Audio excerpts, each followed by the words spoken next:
बिस्मिल्लाहिर्रहमानिर्रहीम। अस्सलाम वालेकुम। उम्मीद करते हैं आप सब खैरियत से होंगे।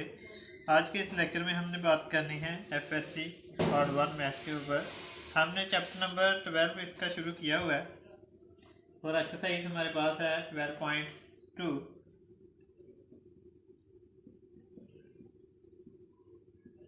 FSc part 1 math chapter number है 12 और exercise 12.2 question number 1। Question number 1 का हम आज जो पार्ट करने वाले हैं पार्ट नंबर 4 है हमारे पास। तो इसकी डायग्राम पहले ड्रा करते हैं हम।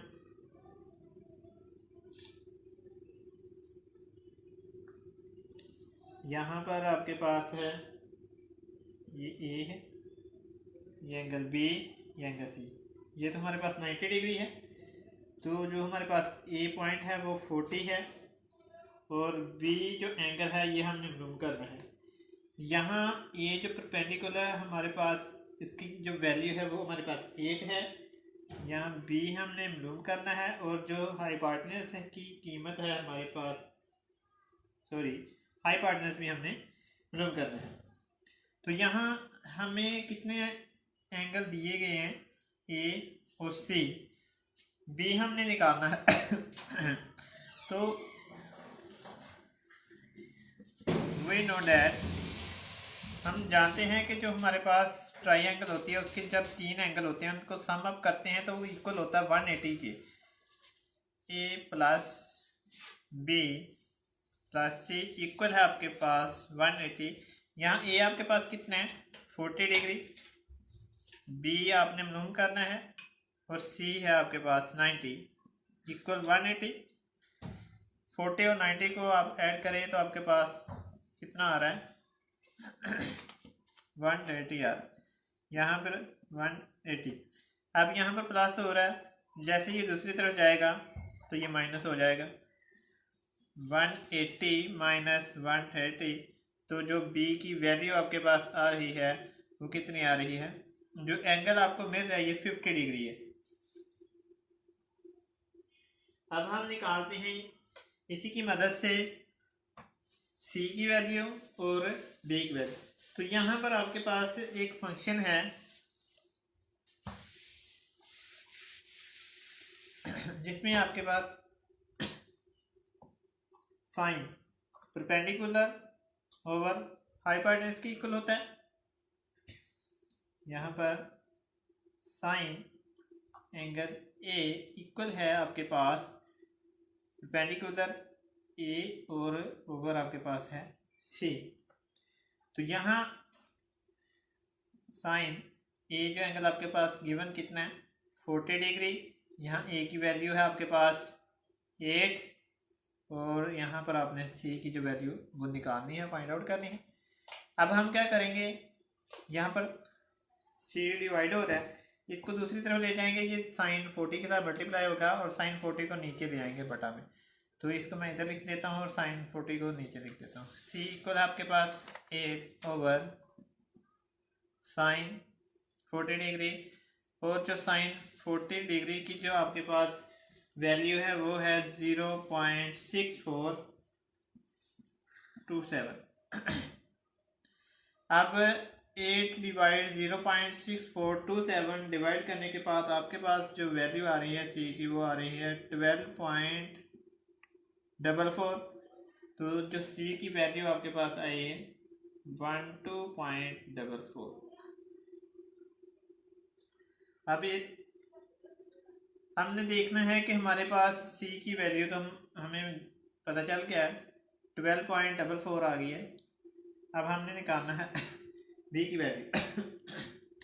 तो बी की वैल्यू निकालने के लिए आप कौन सा फंक्शन इस्तेमाल करेंगे, यहाँ से आप देखें आपके पास परपेंडिकुलर आपको गिवन है तो ये आपके पास बेस है। तो एक फंक्शन आपने पढ़ा था जो परपेंडिकुलर ओवर बेस के इक्वल होता है, वो हमारे पास कौन सा फंक्शन है 10 का। 10 एंगल ए आपके पास किसके इक्वल होगा, परपेंडिकुलर आपके पास ए है, बेस आपके पास बी है। तो 10 40 डिग्री, ए की जो वैल्यू है आपके पास गिवन है 8 और बी आपने मालूम करना है। तो फिर यहाँ से एक क्रॉस मल्टीप्लाई इसको करूँगा मैं tan 40 के साथ बी को, और tan 40 को नीचे ले आऊँगा। तो यहाँ पर बी इक्वल है 8/tan 40 डिग्री। तो tan 40 डिग्री की जो वैल्यू है वो मेरे पास कितनी है, 0.839। अब 8 डिवाइड 0.839, जैसे आप इसको डिवाइड करते हैं, जो आपके पास कीमत आ रही है इसकी, बी की जो कीमत आ रही है वो 9.53 आ रही है।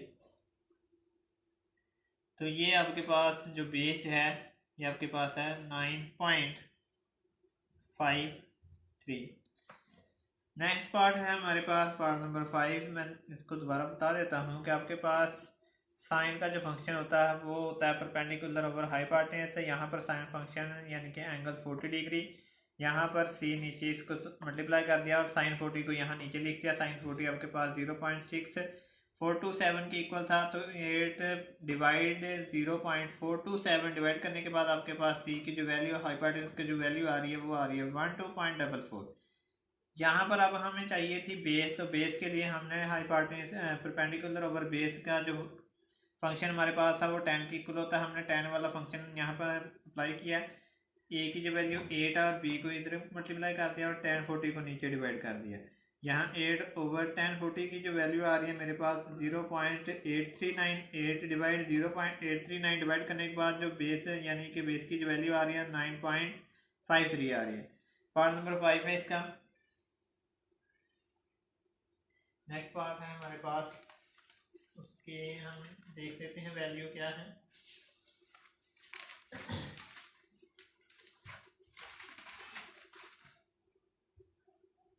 पहले डायग्राम ड्रा करते हैं उसकी।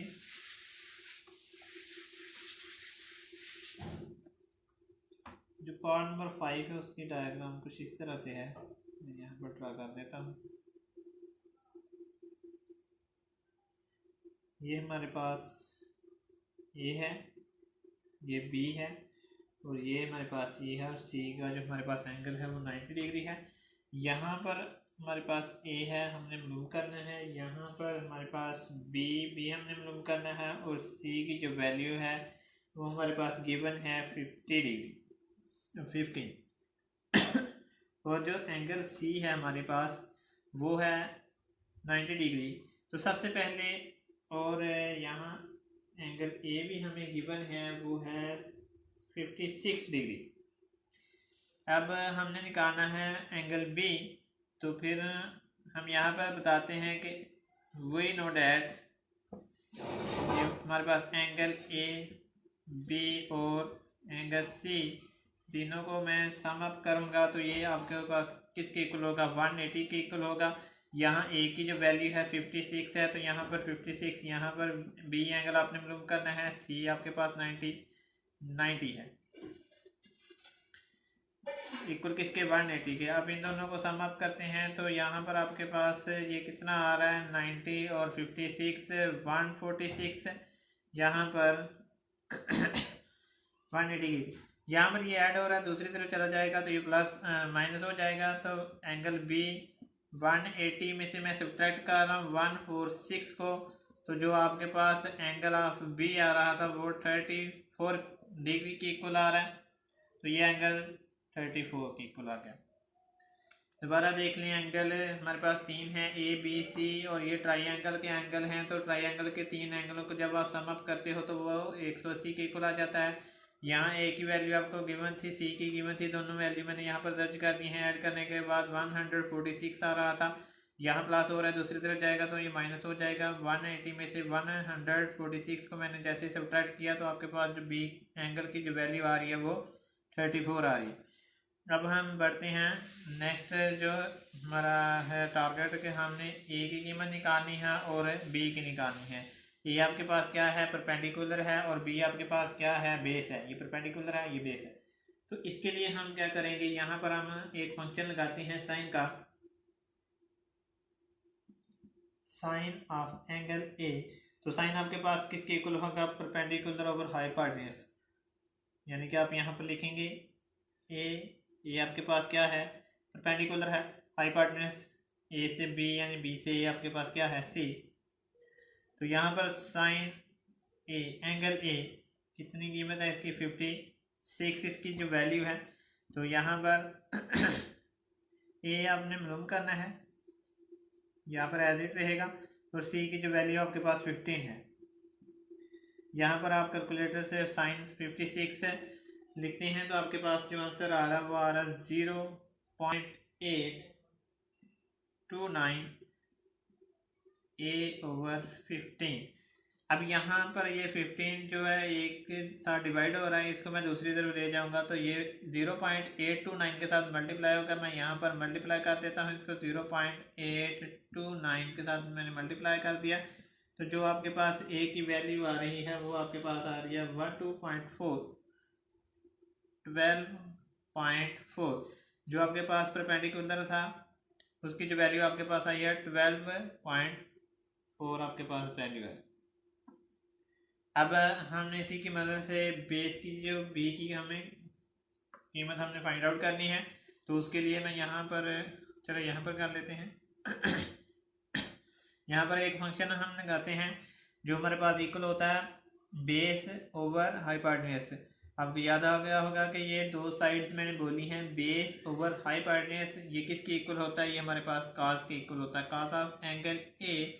तो बेस आपके पास क्या है? बी ओवर हाइपोटेन्यूज आपके पास सी है, तो मैं यहाँ पर सी लिख देता हूँ। कास 56 इक्वल है बेस ओवर हाइपोटेन्यूज की जो वैल्यू है वो यहाँ पर दर्ज कर देते हैं, वो 15 है। अब जो आपके पास काज 56 की जो वैल्यू आ रही है वो आपके पास आ रही है कितनी? 0.56। यहाँ पर बेस ओवर 15। अब इस 15 को मैं 0.56 के साथ मल्टीप्लाई कर देता हूँ, तो यहाँ पर 15 मल्टीप्लाई 0.56 यहाँ पर बेस। तो इसका मल्टीप्लाई करने के बाद जो आपके पास वैल्यू आ रही है 8.4, ये आपके पास बेस की वैल्यू आ गई है। बेस आपके पास 8.4। तो आज के लिए इतना ही। बहुत जल्द हम इसी तरह की वीडियो लेकर दोबारा हाजिर हो जाएंगे। अपना ख्याल रखना, दुआ में हमें याद रखना। अल्लाह हाफिज़।